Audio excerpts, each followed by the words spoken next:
Shannon, let's talk about authorized user accounts and all the different situations where that comes into play when it comes to a mortgage.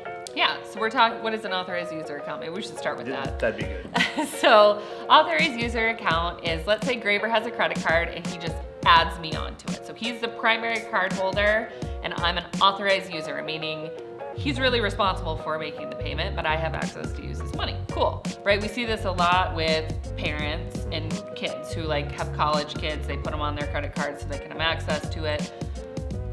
Pretty necessary a lot of times. Can be very handy. But when it comes to credit reporting, they can be either helpful sometimes or they can be detrimental. And so they're things that we kind of look at in an authorized user account.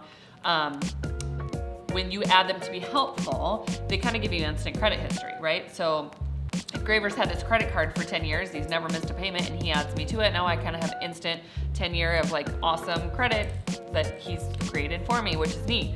But if I'm on his card and he misses payments, which he would never do, then I have his bad credit too. Now the cool thing about authorized user payment or cards is that I could call and say, I don't want to be on there anymore, and it automatically comes off of my credit report in its entirety. So it's pretty easy to fix if it's causing like problems on your credit. But just something to be aware of with authorized users, and people forget that they're on there. So sometimes we'll pull a credit report for somebody and I'm like, what's this? And they're like, oh my gosh, that's a credit card I was on 10 years ago for my parents. And so we ask those questions, and it's an important thing because if you don't have a lender that is asking those questions, let's say that their parents have high credit card usage and their minimum payment's $300 or $400 on their credit card, that could affect that person's debt to income ratio. So and that's an easy fix for us. We can take that out of the equation just by removing them or showing that they're just an authorized user and the parents have been making the payment. So it's good to know if you're an authorized user on someone's card. So we see it a lot with husbands and wives. That's a little bit different if they're both on the loan, but just good things to be aware of, especially like for the credit history part, making sure that if you're an authorized user on an account that it's a good account and the payments are getting made, or that you take it off, because it can really impact your credit score pretty immediately. Like if we remove it off of there and all the bad payment history goes away, it can really jump your score up.